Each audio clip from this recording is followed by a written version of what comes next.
It's Seattle comics, rockers, and movie shoots on this edition of CityStream. Meet the cutting-edge cartoonists behind alternative comics.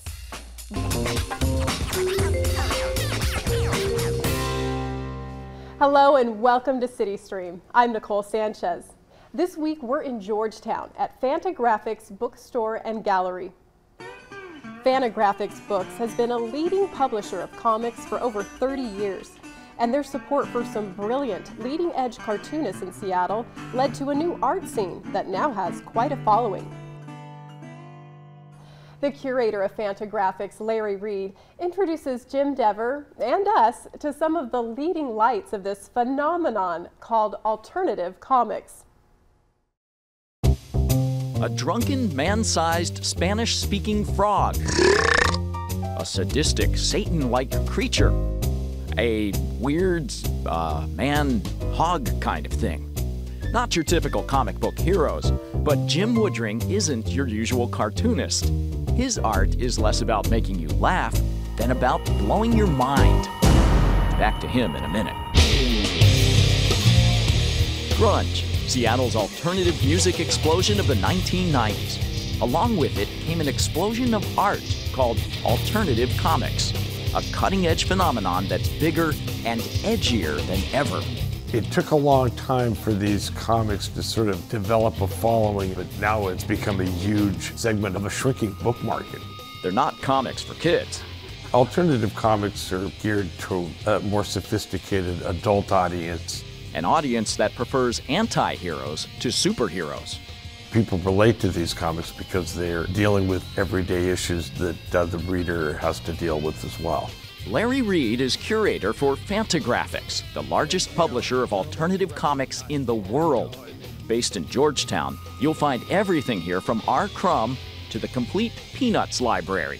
Fantagraphics played a crucial role in the explosion of comics in the Northwest by distributing these comics worldwide and being able to provide a source of income for dozens of artists in the Northwest.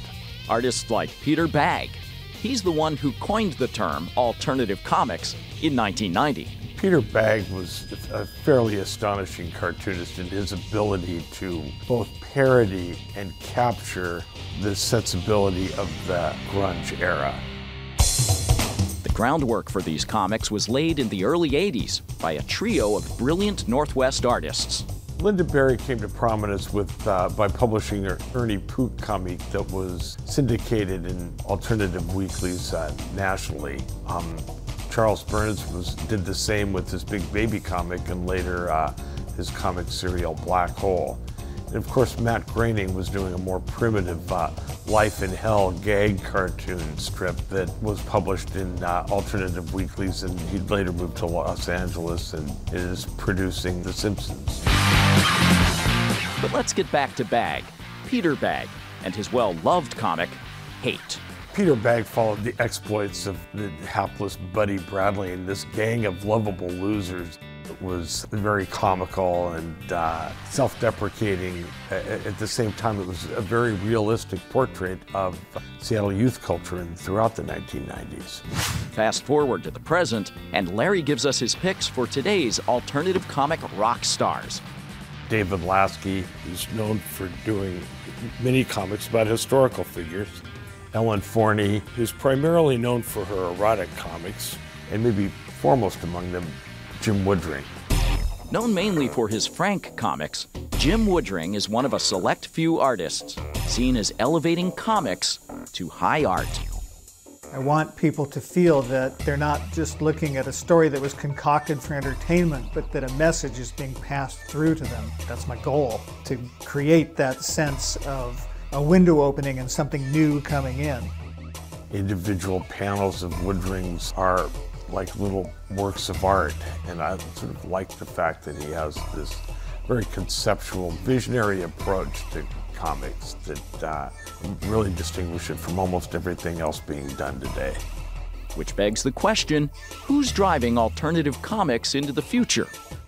I suspect the next big thing is hovered over a computer somewhere in his parents' basement, creating some phenomenally interesting web-based graphic novel that I can scarcely conceive of.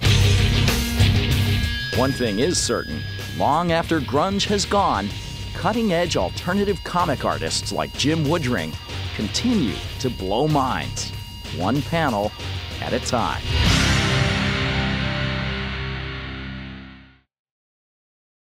The comic scene will come to life here in Seattle for the annual Emerald City Comic Con, March 4th through the 6th. Fantagraphics will be hosting a booth there and will be bringing in different artists to meet the fans and sign autographs. But don't worry if you can't make it to Comic-Con. Fantagraphics regularly hosts artists here for lectures. You can find out more by visiting our website, seattlechannel.org/CityStream. And stay tuned, we've got more CityStream coming up. If you're in the mood for a fun and creative read, just head on down here to Fantagraphics. From the complete Peanuts box set to the latest alternative graphics to hit the market, you'll find it here at Fantagraphics. Plus, they've got a gallery that changes artists each month, and comic book creators regularly stop by to meet fans and read from their works of art and literature. Thanks again for joining us. I'm Nicole Sanchez, and I'll see you next time on CityStream.